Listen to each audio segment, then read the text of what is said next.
السلام علیکم ورحمۃ اللہ وبرکاتہ۔ قرآن پاک میں آپ نے جگہ جگہ پہ دیکھا ہوگا کہ جب بھی دو زبر آتی ہے اس کے ساتھ لازماً الف آتا ہے۔ قرآن پاک میں آپ کہیں پر بھی کوئی بھی حروف دیکھیں گے دو زبر کے ساتھ اگر وہ آئے گا تو اس کے ساتھ الف لازمی آئے گا۔ جیسے آپ کے سامنے یہ تختی آ رہی ہے، جب بھی ہم نورانی قاعدے میں یہ تختی پڑھاتے ہیں یہاں پر دیکھیں جہاں جہاں پر آپ کو دو زبر نظر آ رہی ہے وہاں پر الف ساتھ میں ہے، لیکن اگر آپ دھیان سے دیکھیں گے تو دو حروف ایسے ہیں جن میں دو زبر کے ساتھ الف نہیں لگ رہا۔ ایک ہو گیا گول تا، دوسرا ہو گیا حمزہ۔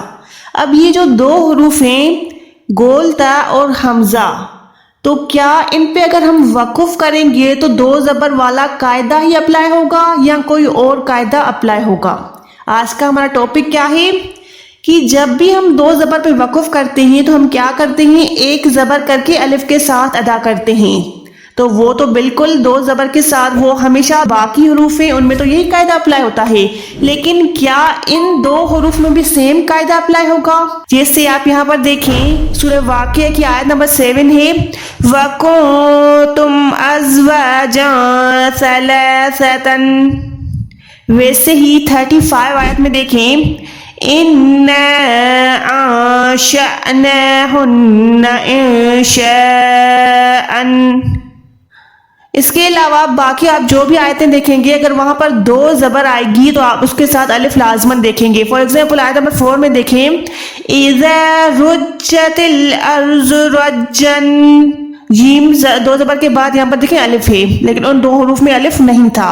سیم طریقے سے 5 آیت میں دیکھیں وَبُسَّتِ الْجِبَالُ بَسًّا، یہاں پر بھی سین کے بعد الف ہے کیونکہ یہاں پر دو زبر آ رہی ہے، لیکن پہلے والی جو آیتیں میں نے پڑھی ان میں الف نہیں تھا۔ اب چلتے ہیں رول کی طرف۔ تو جب بھی آپ کوئی بھی حروف دیکھیں گے دو زبر پہ آپ نے وہاں پر الف لازماً لگانا ہے۔ کون کون سے حروف میں؟ اگر 4 نمبر آیت آپ پڑھیں گے تو آپ کیسے پڑھیں گے؟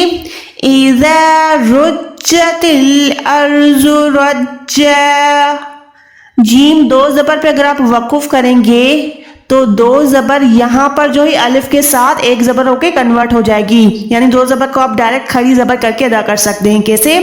اِذَا رُجَّتِ الْأَرْضُ رَجًّا۔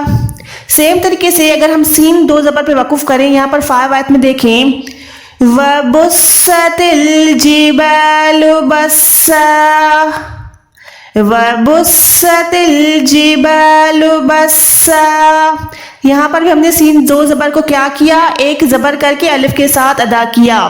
یہ سیم رول ہے جو ہم ہمیشہ پڑھتے آ رہے ہیں۔ چلیں جی اب آیت نمبر 7 پہ چلتے ہیں جہاں پر گول تا پہ دو زبر ہے۔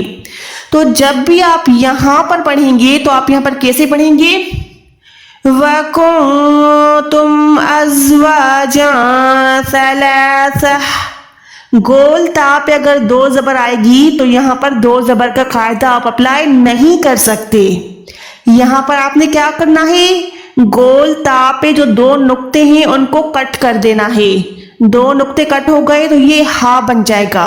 اب یہ ہا بن کے صرف دو زبر کے ساتھ ادا نہیں ہوگا، ہا ساکن ہو جائے گا، یعنی گول تا پہ بھلے دو زبر ہوگا، دو زیر ہوگی یا دو پیش ہوگا یا کوئی بھی نشانی ہوگی، گول تا کا اپنا الگ رول ہے۔ وہ رول کیا ہے کہ جب بھی آپ گول تا پہ وقف کریں گے تو اس پہ ہا ساکن کر کے ادا کریں گے، گول تا کے بدلے آپ نے یہاں پر ہا ساکن کر دینا ہے۔ ٹھیک ہے، کیسے پڑھیں گے؟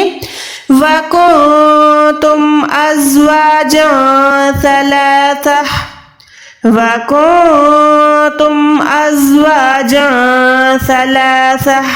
چلیں جب آخری آیت پہ چلتے ہیں 35 آیت میں دیکھیں یہاں پر کافی لوگ مسٹیکس کرتے ہیں، ان کو نہیں پتا کہ حمزہ پہ جب بھی دو زبر آتی ہے تو ہم یہاں پر کیا اپلائی کریں۔ تو کافی لوگ کیسے پڑھتے ہیں؟ إِنَّا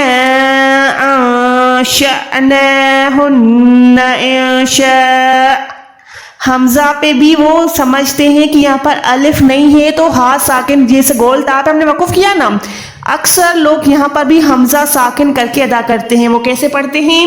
انشاء، حمزہ کو ساکن کر دیتے ہیں، لیکن یہ بہت بڑی مسٹیک ہے کیونکہ حمزہ دو زبر پہ بھی ہم نے سیم ٹو سیم دو زبر والا قاعدہ اپلائی کرنا ہے. ادھر یہاں پر الف ہوگا یا نہیں ہوگا, لیکن پھر بھی ہم نے یہاں پر دو زبر والا قاعدہ اپلائی کرنا ہے. اگر وہ قاعدہ اپلائی کریں گے تو یہاں پر ہم نے کیا کر دینا ہے, ایک زبر کر کے یہاں پر ہم نے خود ہی الف کو ایڈ کر دینا ہے. یعنی یہاں پر دو زبر کو کٹ کر کے آپ نے حمزہ کھڑا زبر کر دینا ہے. پھر ہم نے یہاں پر اس کو کیسے ادا کرنا ہے, اِنَّا أَنشَأْنَاهُنَّ إِنشَاءً. انشاء نہیں بلکہ انشاء. حمزہ کھڑا زبر آ, ٹھیک ہے, حمزہ ساکن نہیں ہوگا, حمزہ کھڑا زبر ہو جائے گا. اِنَّا أَنشَأْنَاهُنَّ إِنشَاءً. یہ جو شین زبر شاہ ہے اس کو آپ نے 4 سے 5 سیکنڈ لمبا کرنا ہے, کیونکہ یہاں پر جو ہے بڑی مد ہے.